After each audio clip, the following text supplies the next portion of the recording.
It's the Locked On Podcast Network, your team every day. You are Locked On Cowboys, your daily Dallas Cowboys podcast. Part of the Locked On Podcast Network, your team every day. Locked On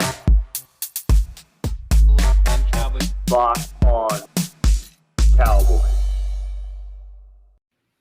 Welcome back to the Locked On Cowboys podcast, part of the Locked On Podcast Network. Thank you for tuning in. I am your host, Marcus Mosier. Joining me today, as always, is my co-host, Landon McCool. You can check him out on Twitter at McCoolBCB. You can also listen to him on the Best Coast Boys podcast. Landon, what's going on, sir? Not much. Still here in Texas. Still enjoying the summer heat, as it were. Sure. I'm just excited to be here and excited to talk football, as always. Yeah, so today we're going to get to your Twitter questions. We got a lot of really good ones. A lot of people making fun of me for my wing comment last week in the Twitter question. Oh, man. If that doesn't come back up, I don't know what we're doing. It probably will. But okay. All right, this question comes from JJ. Other than Micah Parsons, which rookie do you predict will have the biggest impact in year one?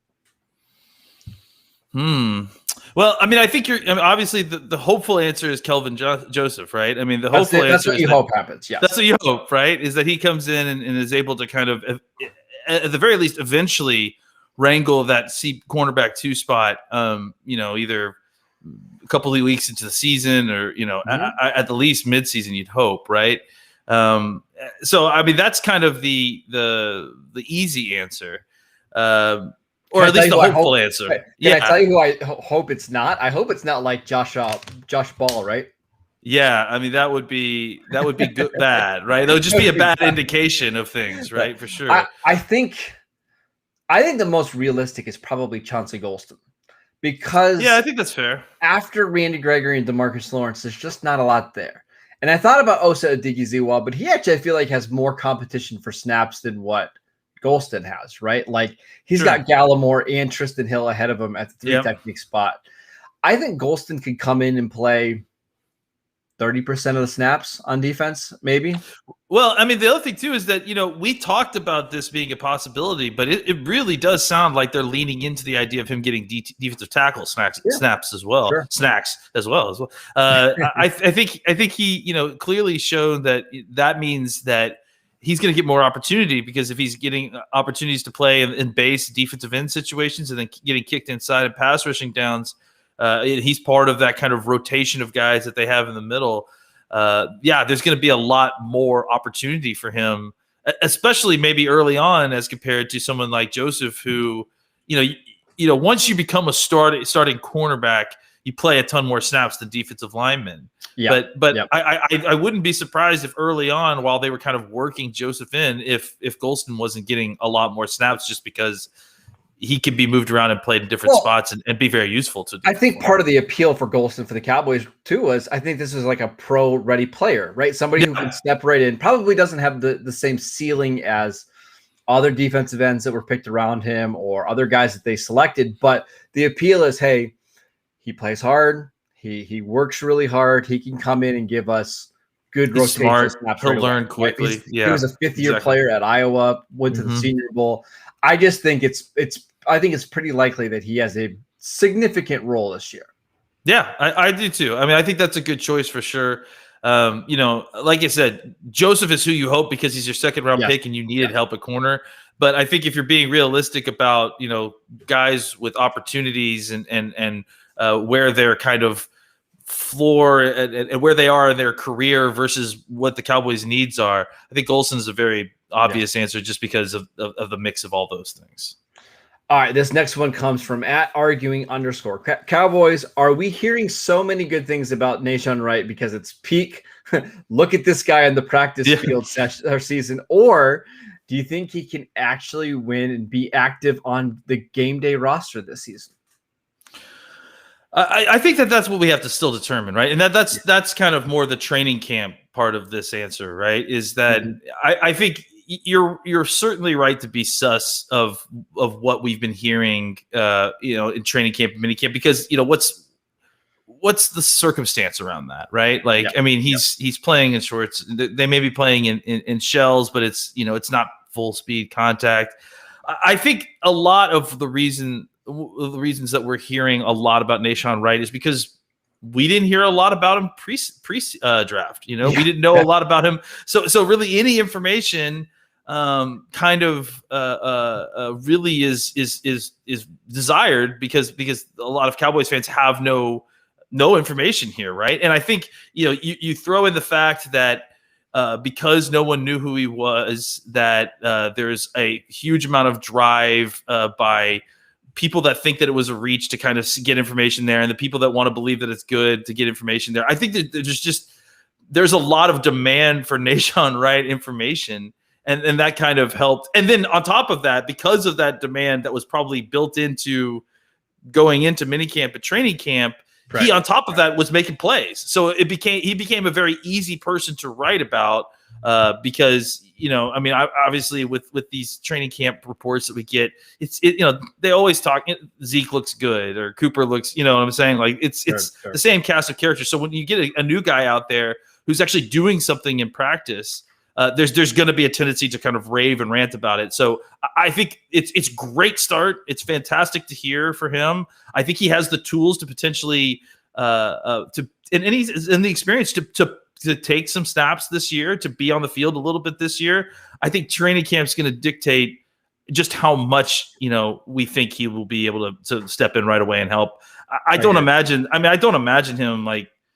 I mean, he would have to have a really great camp to kind of step in as like the number 2 cornerback. I mean, it would have to be. I don't even know really if they would do that. Like, I don't even know if they would do that. Like, because he might be the second best corner on the team. Like, he could show that in camp. But I just don't believe that they're going to put that guy out there against Tom Brady in week 1. You know what I mean? Yeah. I mean, that's the schedule could play a lot into that. You're right. Absolutely. Just who they're facing. The Bucs and the Chargers in weeks 1 and 2. You probably don't want to ruin a kid's confidence right away with expose him. Yeah, that's fair. This question really quickly, Landon. Week 10, who is starting outside or opposite of Trevon Diggs? Is it Anthony Brown? Is it Nahshon Wright or Kelvin Joseph? I think it's Kelvin Joseph. I think by that point, things will have been straightened out and he will be at a spot where his natural athleticism and talent will shine through. I mean, he's a super talented kid. Like, you can see that on tape. So if he's able to kind of sort this out rather quickly and figure out, NFL life and his assignments and that sort of thing, I don't have very many doubts that he'll skyrocket up the depth chart at that point. All right, let's take a quick break so I can tell you guys about Bet Online, the fastest and easiest way to bet on all your sports action. Baseball season is in full swing, and you can track all the action at Bet Online. Get all the latest news, odds, and info on all your sporting needs, including MLB, NBA, NHL, and UFC. Before the next pitch, head over to Bet Online on your laptop or mobile device and check out all the great sporting news, sign-up bonuses, and contest information. Don't sit on the sidelines anymore, as this is your chance to get into the game as teams prep for the runs to the playoffs. Head to the website or use your mobile device to sign up today and receive your 50% welcome bonus on your first deposit. Bet Online, your online sportsbook experts. All right, Landon, this is a really good question from Gabriel. I know you're not a basketball guy. Bones. You got to have bones in the wings. Is that what the question is? I'm sorry, I didn't mean to interrupt. It is not. We do not have to talk about that today. Gabriel, Ben Simmons got me thinking. And I know you don't know if you know who Ben Simmons is. I'm aware enough to answer the question. I think just another failed Philadelphia athlete. Yes. Who on the Cowboys is a candidate for the furthest free fall at the end of the season? A guy who is on this team that we have high expectations for, that does not live up to them. I actually have an answer if you want. Yeah. Give an answer, because that's a good one to think about for a sec. I think it's Leighton Vander Esch. I think there's a chance, and everything we've heard from Leighton Vander Esch is good so far. Like, this is the best he's looked. He's in great shape. He's excited, but there's a chance, Landon, that we get to the end of the season and he's just not part of the plan at all. Right? Like, it's just he's not a good fit. They decide to roll with maybe Micah Parsons and Jalen Smith and Keanu Neal's the weak side linebacker on some snaps. I just think there's a chance that this is a former first-round pick that doesn't have an impact at all by the time we get halfway through the season. That's a good one. I do think that, Leighton has some built-in skepticism just because of what happened, these last few seasons. So I think that there might be a little bit, here's a guy that we hadn't really thought about him failing, but I mean, we haven't really discussed where his stock is currently a lot either. What about Donovan Wilson? He's a guy who he's a playmaker. Him in to start, right? Yeah, and was a guy that we're all looking forward to. I'm a huge Donovan Wilson fan, but I still am, allowing for the possibility that a guy like that could fall off a cliff, and not be nearly the player that he was previously last season. So, I think someone like that maybe who kind of had a big year last year that maybe is just not able to maintain. What about Tyler Biotish? Like somebody that we're all expecting to take a step up, and maybe for whatever reason he doesn't stay healthy, or he's just not able to replicate what we saw last year. Like I think everybody assumes Cowboys are fine at center. What if they're not? Yeah, I think that could be a big problem. It's pretty weird that we're not mentioning Randy Gregory, right? I mean, because I feel like there's a level of certainty there around him that I haven't felt in a long time, right? Because you don't have. I don't worry about Gregory. The stuff hanging over his head the way he does. So I know, but it's odd because he definitely would have been a guy who should be eligible for this kind of award, if you want to call it, in previous seasons. And he's not even crossing our minds at this point. All right. This next one is a really good one from Ryan. Choose one player. We're going to say Dak's not a part of this, whose performance could break or make or break the Cowboys this season. If CeeDee Lamb has like a top of the NFL, wide receiver type year, and just really kind of comes in and dominates, it could take this passing game to new heights, and it kind of rearrange how the passing attack is run. I mean, it may not affect like overall passing yardage numbers or passing touchdown numbers for Dak, but what it could do is it could create a level of efficiency that maybe at times the Cowboys offense was lacking. And I think that, if you're able to figure out an offense where CeeDee Lamb is your number one target and Cooper is getting all the secondary coverage. Yeah. I mean, that there is something special. There's special stuff in the sauce. It's just got to be cooked up correctly. That's a really good one. I was thinking Trevon Diggs because if he has a down year, this defense is in a lot of trouble. Like they are counting on him to be better than he was last year. And we've seen cornerbacks, they're one of these positions it's not necessarily linear, right? Like they don't always get better every single year. It can be a confidence issue. If he's bad this year, their secondary is going to be in a lot of trouble. But if he's really good and he does take that step and he's a borderline Pro Bowl cornerback, I think we suddenly feel completely different about this team. Like if he becomes Byron Jones in 2016, like if he's that level of cornerback, I think the defense is going to be just fine. So I think he's somebody who could definitely change the fate of this Cowboys team. Yeah, I mean, I think that you could say that. I mean, we're talking about individual players, but I think if Anthony Brown and Jordan Lewis were able to play back to the level of what we expect them to normally play at, I think that would have almost the same effect, right? Like if you're able to get back to quality, just average, slightly above average play from those guys, I think you'd see a similar effect as if Trevon Diggs were a Pro Bowler, just being able to kind of raise a rising tide raises all ships sort of situation. Next one comes from Chris.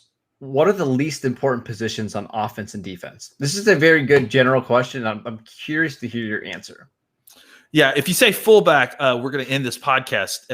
I didn't even think of that as a position anymore. You didn't even think of it as a position, you monster. It's like VHS. I don't even think about VHS anymore.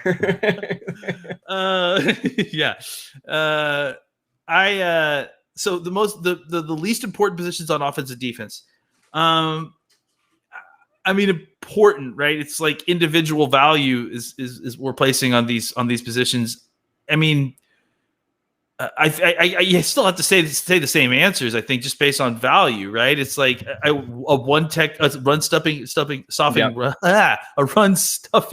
one technique, yes, or nose tackle, is just not valuable in the modern NFL. So I mean, it's or hard not to put a big 260-pound middle linebacker that just comes downhill, right? Are you talking about Jalen? Or are you talking about I was just giving an example. Just a general example. It's a general example. Jeez, Landon. Yeah, I know. I'm really giving you a hard time because you would never say something like that. I got an answer for offense. What's your answer for offense? I'm not sure it's running back. Like I know a lot of people are going to assume that I was going to say running backs because runningbacks.matter.com. But that's not actually the art. That's not the argument. But it's the argument is not about the position. It's about It's about the players and how you feel it. Yeah. So I think you can make a case like one of the guard positions is actually less important than the running back position because if you have an average or below average guard, you're fine. Like the rest of the offensive line is okay. You can hide that player. If you just have a bad running back position in general, right, and you're just getting nothing from your running backs, that can be a problem. Then you're really handicapping your offense. What about tight end? Because here's the thing. It's not that bad. Yeah, I agree. That's a good one. Because the other thing about it, tight ends. Yeah, because not well. I mean, most of the league gets away with, a very average at tight end. Well, I think here's the thing about if you're bad at tight end, you know what you can do, Landon? Just not play one. Yeah, or you take that role and you play it with another position. You can have a slot wide receiver who can run the seam. You can have a 6 offensive lineman who can come in and block if you need another. You can use a fullback if you wanted to. Yeah, you should use a fullback if you wanted to. So I think tight end is a position that's a good one. Yeah. If you've got a great one, it's great. Like it really is an incredibly valuable position to have. I would say if you have a great tight end, that is more valuable than having a great receiver because it's so hard to stop those elite tight ends. And I mean, it's a little bit random, but we've seen the last decade. Look at all the teams that won the Super Bowls. They all have Travis Kelce or Rob Gronkowski or Zach Ertz. I mean, they all have these really good tight ends. Jimmy Graham. It's just so hard to defend those guys. Yeah, and there's a causation versus correlation thing there, and I know that, but I think for sure, there is something there that it makes an offense more difficult to defend when you have a player who, like I said, who normally you would have to sub in an offensive lineman or an extra wide receiver, and now by not doing that, you're not tipping your hand pre-snap. Correct. So having players like that is valuable, but I would say do you need a guy like that on your offense to have a good offense? No, absolutely not. Well, we saw it last year, right? The Cowboys, or we were going to see it, right? When Dak was healthy, this was a great offense, and they had Dalton Schultz, who's a fine player, but it's, he's not a Pro Bowler. He's not a Pro Bowler. He's not even close to a Pro Bowler. But then again, Evan Ingram was a Pro Bowler, so maybe I should. What is close? Yeah. Exactly. It turns out he actually was pretty close to a Pro Bowler. Yeah, I guess he was. Let's take one more quick break so I can tell you guys about Built Bar, the absolute best tasting protein bar. It's hard to even explain it. I can't wait till the show is done because I'm going to go grab one because I'm getting hungry. It's real chocolate with amazing flavors. Just a great combination of low calories, high protein, and low sugar with no crazy additives. Best of all, they taste absolutely fantastic. Coconut almond, my new favorite right now. Go to BuiltBar.com and use promo code LOCKEDON and you'll get 10% off your next box at BuiltBar.com. All right, a couple more questions, Landon, before we head out. This one from Bronson. If Mike McCarthy has a subpar year and the Cowboys decide to get rid of him, who is the favorite to land the job? And more importantly, who can get them to be a title contender? I think we're both going to have the same answer here, but I'm curious to hear what you think. I think for the long term, to me, the answer would be Kellen Moore. It would be, yep. And then, kind of promote Dan Quinn a little bit as an assistant head coach to kind of help guide that ship a little bit. I mean, it's hard not to look at Dan Quinn's hiring and think that part of the appeal, at least a portion of it, was an escape hatch, right? Yes. So, yes. I think that's a natural transition to kind of Kellen Moore is a guy that we've speculated that they made promises that he would potentially be the head coach in waiting.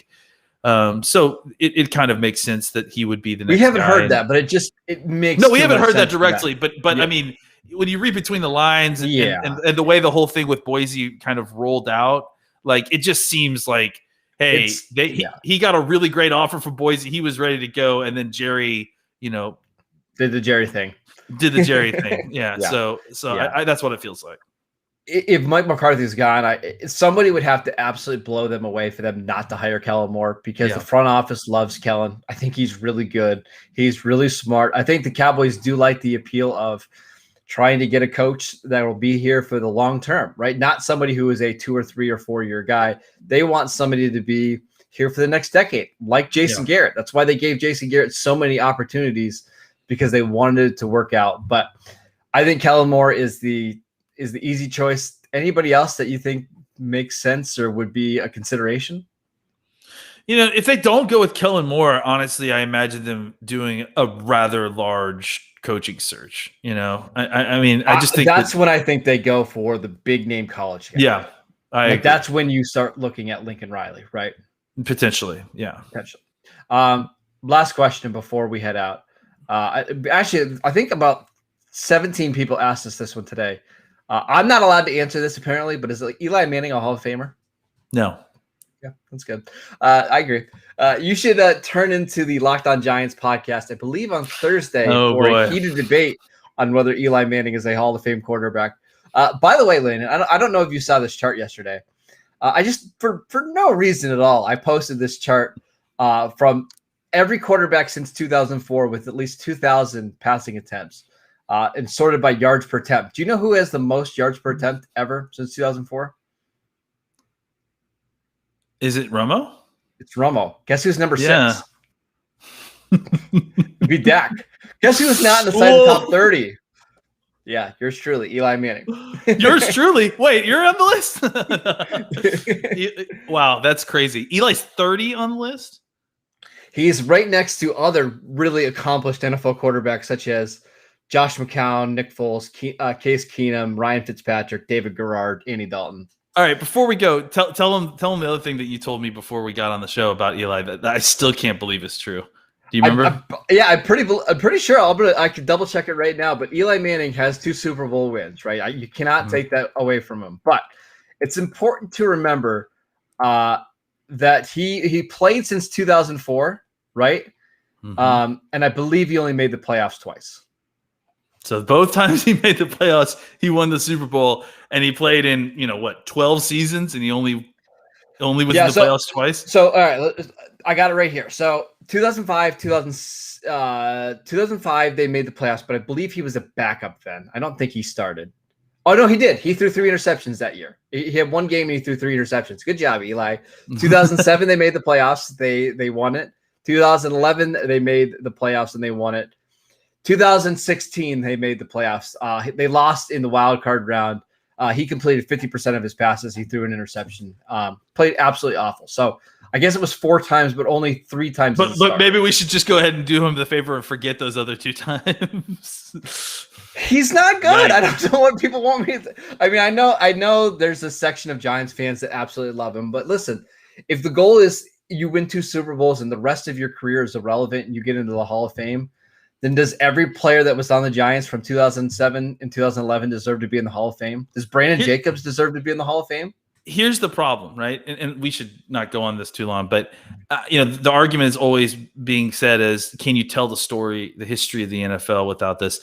The reason that they may have an argument here is because of the Patriots, not because of them, right? Because it was the Patriots that they beat. Exactly. It's because they beat the Patriots twice, and they were the only team that had any success there. So I also think like if Tom Brady hits Randy Moss at the end of that game on that fly pattern that he almost connected on, and the Patriots win that game, are we even talking about Eli as a Hall of Famer? Like, you can't have one play define you.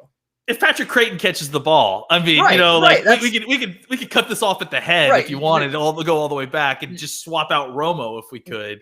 That would be good. Your Hall of Fame career should be every season, right? That basically, were you a top 5 player at your position for multiple years? And the answer for Eli is No. There was no year that he was a top 5 quarterback. There was no year that he was a top 5. Let alone somebody who was multi-seasons of a top quarterback. And the argument that I've been seeing on Twitter from Giants fans is, the other quarterbacks were so good during Eli's. It's not his fault.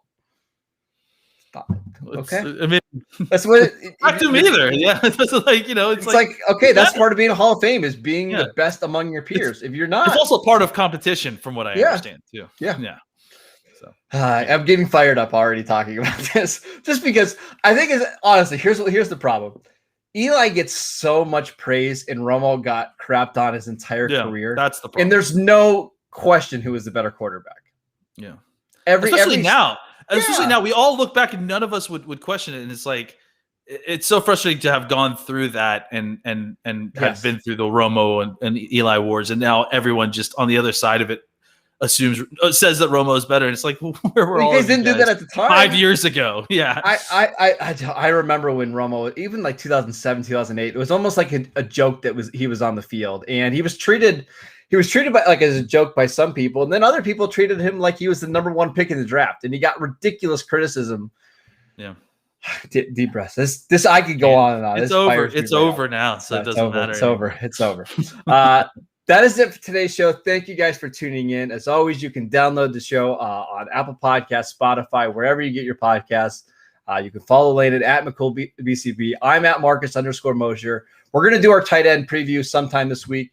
So make sure you guys are tuning in for that. We're only about a month away from training camp, so we're getting close. We'll see you guys next time.